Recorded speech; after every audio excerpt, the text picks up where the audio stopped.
Welcome to my channel, where we share some of the most captivating sci-fi stories. Before we dive in, I just want to say, these stories take a lot of time and effort to create for you. All I ask in return is that you subscribe to the channel and give the videos a like. The colony streets were never quiet. Machinery hummed in the background, drones zipped overhead carrying crates and parcels, and people argued loudly over supply shortages, coffee rations, or whose turn it was to scrub oxygen filters. It was the sort of place where oddities blended into the chaos, where nobody batted an eye at a man walking around in a pressure suit 3 sizes too small or a woman trying to sell authentic pre-collapse earth-chewing gum that looked suspiciously like rubber insulation. Which is why, at first, nobody thought much about the child wandering alone in the plaza. She looked almost human. Almost. That was what caught attention when eyes finally lingered on her.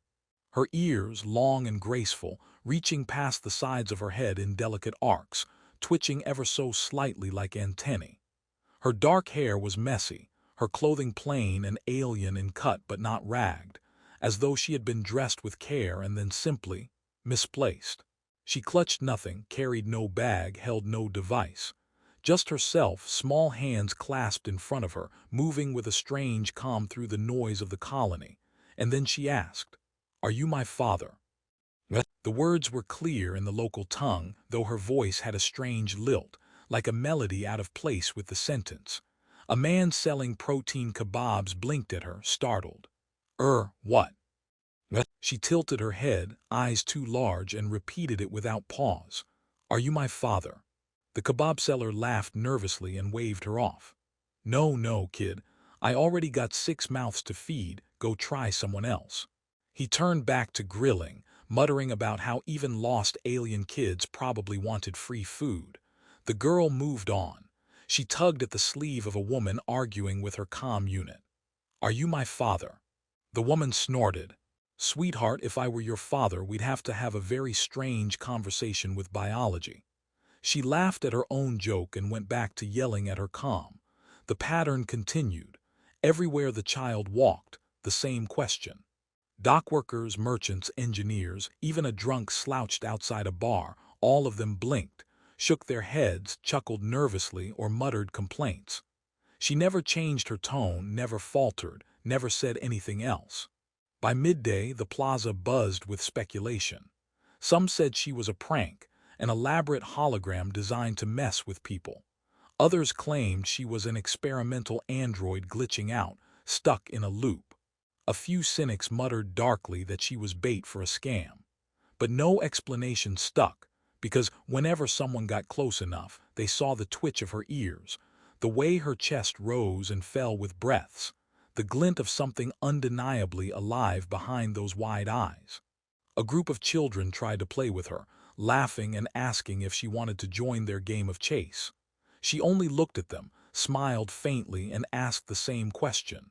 The children ran off, giggling, shouting, "Nope, not our dad," as if it were a game. The girl moved on. It was a tired man with too much coffee and not enough patience who finally stopped in his tracks when she tugged at his uniform sleeve.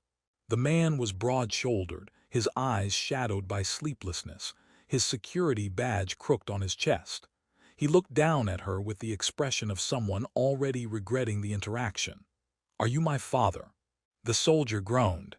"Kid, I drink enough synthetic coffee to dissolve steel. I live in a box the size of a closet, and the last time someone called me dad was when a rookie wanted me to pay for lunch. No, I'm not your father." She blinked. "Are you my father?" He rubbed his temples. "Oh, stars, she's one of asterisk those, just my luck." He crouched down, lowering his voice, though his sarcasm stayed sharp.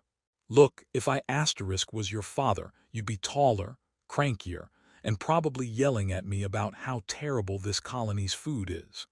You'd also be carrying a plasma sidearm and asking why the air recyclers always smell faintly of onions." The girl tilted her head, unblinking. "Are you my father?" The soldier sighed so loudly it startled a passing courier drone. Perfect. A broken record with long ears. Why couldn't it be a malfunctioning vending unit instead? At least I'd get a free soda out of the deal. Someone nearby chuckled. A group of merchants leaned in, whispering, some amused, some wary. The soldier straightened and looked around. Why's nobody actually doing anything? This kid's just wandering around asking everyone for a dad. Does this place not have lost child protocols? Probably because none of us signed up for interstellar fatherhood, one merchant quipped. Another laughed, adding, "Better you than me, pal." The soldier groaned again, muttered something about cosmic pranks, and crouched once more to meet her gaze. Her eyes were unnervingly steady, her face unreadable save for the faintest shadow of hope lingering in her question. "Okay," he said slowly. "If you're going to keep following me around, we're going to need rules. Rule 1. I'm not your father. Rule 2. Stop asking me if I'm your father. Rule 3. Are you my father?" He threw his head back and laughed, though it was more exasperated than amused. "Yeah, figures. Welcome to my life, kid." And just like that, without planning it, without wanting it, the soldier found himself walking through the colony with the little alien girl at his side. She trailed him like a shadow, asking every few minutes, tugging at his sleeve, repeating her question with that same haunting, musical tone. The crowd stared, whispered, chuckled, and carried on with their lives, leaving the two of them to stumble into whatever strange story the universe had begun to weave. The soldier hadn't planned on babysitting, but life on the colony had a nasty habit of ignoring plans. He walked his usual patrol route, coffee mug clutched in one hand like it was the only thing tethering him to sanity. And there she was, 2 steps behind him, ears twitching gently, eyes wide as if the whole colony was one vast puzzle built only for her. Every few minutes she tugged at his sleeve. "Are you my father?" He took a long sip from the mug. "Nope, still not your father. Checked twice this morning, same result. Try again tomorrow." She blinked and kept following. By the third round of questioning, he stopped pretending to be annoyed and started muttering jokes under his breath. "If I am your father, then where's the Mother's Day card, huh? No, figures. I never get the good holidays." People watched. Some snickered openly, others whispered, and a few shook their heads in disapproval. But nobody stepped in. Nobody ever did on this colony. Everyone was too busy surviving, too busy trading scraps of old tech or haggling for fuel cells. When they reached the checkpoint by the West Dome, one of his fellow officers raised a brow. "Hey, Marcus, you got yourself a shadow." "Don't remind me," Marcus muttered. The officer leaned down to the girl. "Who's your dad, kid?" The girl tilted her head and asked, as if the man had missed the memo, "Are you my father?" The officer laughed so hard he nearly dropped his scanner. "Oh stars, she got you good. Marcus the grumpy dad, I'm never letting you live this down." Marcus glared. "Shut it before I make you clean the sanitation tanks again." The girl tugged his sleeve. "Are you my father?" Marcus groaned. "Great, now you're helping him." He tried ignoring her, but the thing about children, alien or not, is that ignoring them rarely works. She stuck close, mirroring his steps, stopping when he stopped, tilting her head when he tilted his, almost like she was practicing being human. And always that same question. When his shift ended, he thought he'd finally get rid of her. He ducked into the mess hall, sat at his usual corner table, and set his mug down with a sigh. Synthetic stew bubbled in a tray, smelling faintly like hot glue and seaweed. He muttered to himself, "Dinner of champions." Then she slid onto the bench beside him. "Are you my father?" Marcus stabbed his stew with a spoon. "If I were, I'd tell you not to eat this. Might mutate your ears even longer." Someone at the next table snorted into their drink. "Why me?" Marcus muttered, finally looking directly at her. "Out of all the people in this colony, merchants, doctors, engineers, you pick the one guy who can barely take care of himself. Brilliant strategy, kid. Top marks." She only blinked, ears twitching. He sighed. "All right, look. Where's your actual family? Anyone? Parents? Guardians? A babysitter? A long-lost space uncle with a hoverbike and a bad attitude?" Are you my father? He nearly laughed but stopped himself. It wasn't just the repetition, it was the way she asked. Not desperate, not robotic, gentle, like she was clinging to the only rope she had in a void of unknowns. Fine, he muttered. We're going to the science lab. Maybe they can figure out who left you here before you drive me insane. Getting her through the lab doors was easy. Getting the scientists to care was even easier, because they lived for things like this. As soon as Marcus explained, half a dozen researchers swarmed the girl, scanning, poking, muttering about gene strands and resonance frequencies. One, a thin man with hair like an electrocuted mop, declared, "Fascinating. Her genome contains a dual helix structure with interwoven quantum markers. Impossible." Another rolled her eyes. "Everything's impossible until someone's standing right in front of us asking if you're their dad." The girl sat calmly through it all.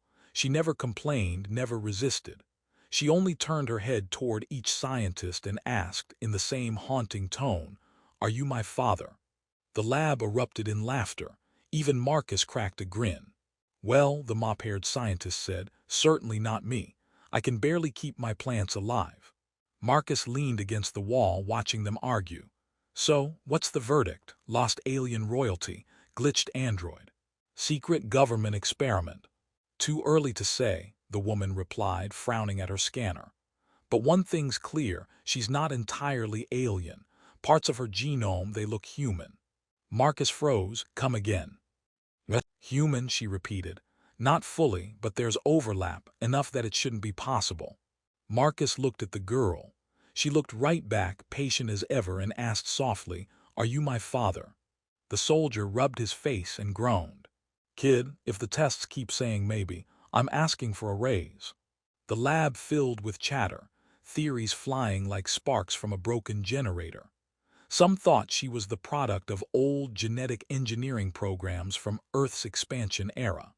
Others insisted she was proof of convergent evolution. One wild-eyed intern suggested she was the child of the colony itself, born from the soil and stars, which earned him a swift dismissal and an assignment to clean beakers. Marcus stayed silent, sipping lukewarm coffee and watching her. She never stopped asking, never tired, never broke the rhythm. And the longer he listened, the more that simple question seemed less like a glitch and more like a riddle the universe had dropped in his lap. He muttered under his breath, "I should have just ignored her at the plaza."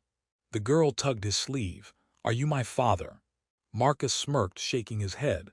"Stars help me, maybe I am." Marcus hadn't expected the science team to keep the girl overnight, but of course they did.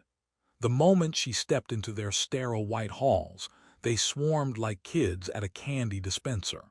Every time she repeated her question, they scribbled something new in their tablets, like the words were precious data and not a loop that had already drilled itself into Marcus's skull. By morning, he was back in the lab, holding his ever-present coffee mug and glaring at the bleary-eyed scientists who looked like they hadn't slept. "So," he demanded, "figure out who she belongs to, or are you still arguing about whether she's allergic to peanuts?" A young assistant with a shaky smile stammered, "We ran tests. Lots of tests. Too many tests, honestly. We scanned her DNA, her blood chemistry, even her brainwave patterns. The results are complicated." Marcus arched a brow. "Complicated as in, she's from another star system? Or complicated as in, she's my long-lost cousin and now I owe her birthday gifts?" The assistant coughed nervously. "Her genome shows human markers, strong ones. But also something else. Something that doesn't match any cataloged species. She's both familiar and foreign." The girl, perched on the edge of a lab table with her long ears twitching, tilted her head toward Marcus. "Are you my father?" He sighed. "Kid, at this rate I'm starting to wonder myself." A loud crash interrupted as one of the senior scientists dropped a tray of instruments. "Do you people not understand what this means?" She snapped. "If she's part human, then someone, somewhere engineered her. And if she's asking that question, it means she was designed to imprint on us. On humans. Specifically males of the species." Marcus choked on his coffee. Wait, you're telling me she's genetically programmed to find her dad? What kind of deranged bioengineer makes a child who shows up on random planets playing 20 questions with strangers? An ambitious one, the woman muttered, still scrolling through data. The rest of the scientists argued furiously, their voices overlapping. Some insisted she was evidence of a lost colony project. Others whispered about alien-human hybrids, old forbidden experiments from the first wave of space expansion. One eccentric biologist proposed she was the result of cosmic love affairs between wandering starfarers and mysterious long-eared maidens, which got him promptly kicked under the table by his colleague. Marcus leaned against the wall, watching the chaos. You know, you people are supposed to make me feel less insane, not more. The girl, still calm as ever, asked again, "Are you my father?" Half the room laughed nervously. One of the interns raised his hand sheepishly. Should we, answer, for science?" Marcus glared at him. "Sit down before I make you my paperwork intern." As the arguments grew more heated, Marcus began noticing things the scientists ignored. The way the girl's eyes followed every word, her ears twitching slightly when someone mentioned home. How her hands fidgeted only when the word father was spoken, as though the question carried weight even she didn't fully grasp. After an hour of the shouting match, Marcus finally snapped. "Enough, she's not a lab rat, she's a kid, and she's tired of being poked. You want to solve your mystery, fine. But don't forget there's an actual person sitting right here, not just a pile of data." The room fell awkwardly silent. The girl tugged his sleeve again. "Are you my father?" He pinched the bridge of his nose. "At this point, I think you just enjoy torturing me." That was when the colony governor arrived. An older man in a pressed uniform, hair thinning but his authority sharp as a blade. He surveyed the lab with cold eyes. "So this is the child causing such a stir." Marcus straightened. "Sir, she was wandering the plaza yesterday. She hasn't left my side since." The governor studied her ears, her calm posture, the unnervingly human curve of her face. "And she speaks our language." "Yes, sir, or rather one sentence," Marcus said dryly. The girl looked up at the governor. "Are you my father?" The governor stiffened. For the first time in years, Marcus saw him falter. The old man chuckled awkwardly, shaking his head. "I assure you, child, I am not." He turned to the scientists. "Do not let word of this spread. The last thing we need is panic or opportunists trying to claim her." Marcus muttered under his breath, "Too late for that. Half the colony already thinks she's mine." The governor ignored him. "Find the truth, quietly, and you," he jabbed a finger at Marcus, "keep her close. Until we know what she is, you are responsible." Marcus blinked. "Wait, what? Why me?" "Because she already follows you," the governor said simply, then turned and left. The colony had always been noisy, but now it was worse. Wherever Marcus went, whispers followed. The long-eared girl had become a sort of walking legend, and Marcus, unfortunately, was now the punchline attached to it. Some called him Dad of the Year. Others simply saluted him sarcastically in the halls. Someone even pasted a crude drawing on the security office door, Marcus holding hands with a stick figure that had ears longer than its body. Underneath, in big bold letters, "Are you my father?" Marcus tore it down with a growl. "I don't get paid enough for this." Inside, his fellow officers were waiting with grins plastered across their faces. "Morning, Dad," one of them said. "I swear," Marcus muttered, "if you don't shut up, I'll make you pull double shifts on vent scrub duty." They only laughed harder. The girl, sitting quietly in the corner chair, tilted her head and asked one of them, "Are you my father?" The officer nearly fell out of his chair laughing. "Not a chance, kiddo, but thanks for the offer." Marcus rubbed his temples. "You see, you're encouraging her." It wasn't just the officers. Even the colony market had gotten in on the joke. Vendors had started naming food after the girl. There were father's special sandwiches, not your dad noodles, and even a new coffee blend labeled paternity roast. Marcus bought a cup out of morbid curiosity. It tasted suspiciously like the same bitter sludge they always served. "Kid," he muttered while sipping, "if you ever figure out who your dad is, make him pay for all the humiliation I've endured." But beneath the humor, something else was happening. The girl's presence was forcing people to think about their own families, the ones they'd left behind on Earth or lost during the Great Expansion. A miner told Marcus that seeing her made him wonder if his daughter, grown now, even remembered his face. A mechanic admitted that the question hurt more than it made her laugh, because it reminded her of her own father who never came back from a supply run. It was strange, Marcus thought. One little girl asking the same sentence over and over had managed to dig cracks into the hardest walls people had built around themselves. Of course, the scientists were still buzzing like hornets. They kept pulling Marcus in for updates, as if the girl's habits changed daily. One claimed her ears twitched in a pattern that matched stellar radio emissions. Another swore she hummed faintly in her sleep, a vibration that resonated with the colony's reactor frequencies. Marcus wasn't sure if that was true or if the scientists just needed more sleep. One evening they cornered him in the lab again. "She isn't random," the mop-haired one declared. "She's programmed. Her question isn't just a child's cry, it's a search algorithm. She's scanning for a match." Marcus frowned. "You're saying she's basically a walking, talking paternity test." "Exactly." Marcus groaned. "Stars save me. Out of all the broken tech in this colony, I get the one that thinks I'm part of its operating manual."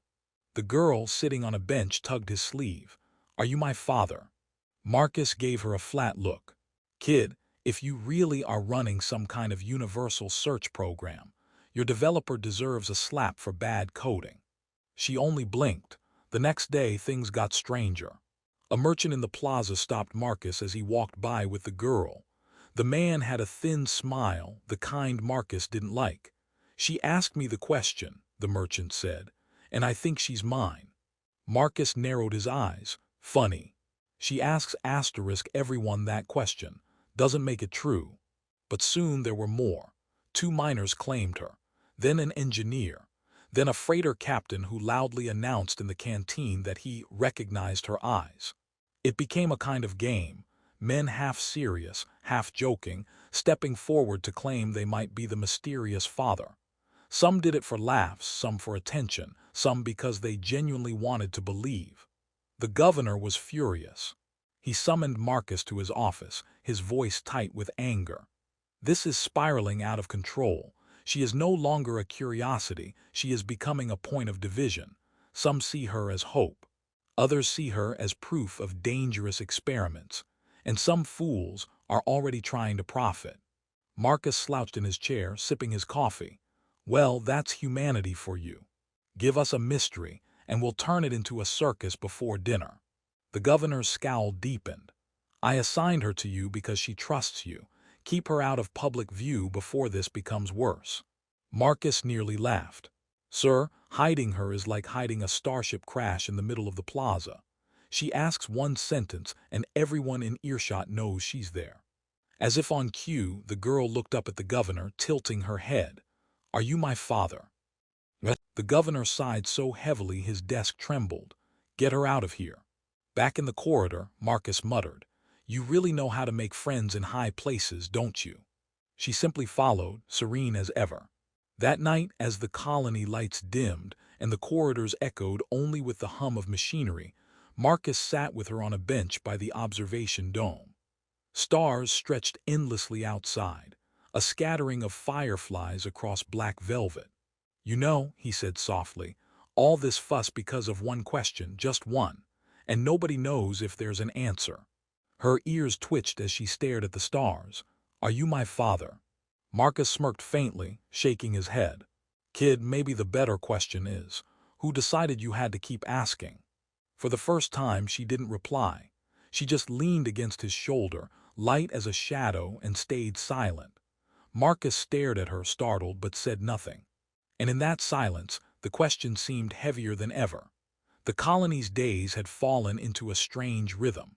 Marcus would walk through the corridors with the girl at his side, People would glance, smirk, or whisper, and inevitably someone new would step forward and declare themselves a possible father. It had become less a mystery now and more like a community sport. The betting pool had gotten ridiculous. One miner told Marcus there were odds being given on who the girl would choose as her dad. Marcus didn't know whether to laugh, cry, or charge an entrance fee. The scientists, meanwhile, were growing impatient. They pulled Marcus into their labs daily, poking and prodding with theories that were equal parts brilliant and absurd. "She's not asking out of confusion," one insisted. "She's broadcasting a quantum beacon that resonates with shared DNA. Or, another said, waving his tablet, "she's the result of a hybrid experiment gone rogue." Marcus snorted. "So what, she's part kid, part toaster. If she pops bread in the morning, maybe I'll believe you." The girl tugged at his sleeve. "What's a toaster?" He sighed. "An ancient Earth relic. Basically, a machine dedicated entirely to burning bread in the morning before work. A true miracle of human engineering." Her ears perked like antennae. "Sounds important." Marcus chuckled. Some would say it was humanity's greatest achievement before faster-than-light travel. Despite his sarcasm, the truth was, the girl was changing. Subtle things at first. Her eyes glowed faintly in the dark. Her ears picked up faint sounds even Marcus's scanners couldn't. And sometimes she answered questions with uncanny precision. Once, when Marcus was fumbling with the colony's power grid logs, she calmly pointed to a line of code and said, "There's the error." She was right. No human kid should have been able to read those numbers. The governor wasn't amused when reports reached him. "She's not just a child," he said during another tense meeting. "She's a potential asset or a weapon. If her abilities keep growing, she might not just be a curiosity. She could shift power balances in this entire sector." Marcus slouched in his chair. "Governor, she also tried to eat her soup with a wrench yesterday. If she's a weapon, she's not exactly optimized yet." The girl seated beside them added innocently, "Are you my father?" The governor rubbed his temples. "I've had enough of this." It was only when the colony's scanners detected something unusual that things escalated. A signal from deep orbit, faint, rhythmic, almost like a heartbeat, had appeared. The scientists were electrified. They matched it to a frequency embedded in the girl's vocal cords. "She's not lost," one whispered. "She's been calling home." Marcus leaned back, arms crossed. "Well, if they show up demanding child support, I'm not paying." The signal grew stronger over the next days. Strange lights appeared in the outer atmosphere, fleeting but undeniable. Rumors spread fast. Some said an alien fleet was coming. Others claimed it was a rescue party, and a few paranoid voices muttered about invasion. The girl, however, seemed calmer than ever. One night, as Marcus walked her back from the observation dome, she looked up at him and said, "They're near." He nearly dropped his coffee. "Who's near?" "My family." Marcus froze. For the first time, the way she said it didn't sound like the question she always asked. It sounded like certainty.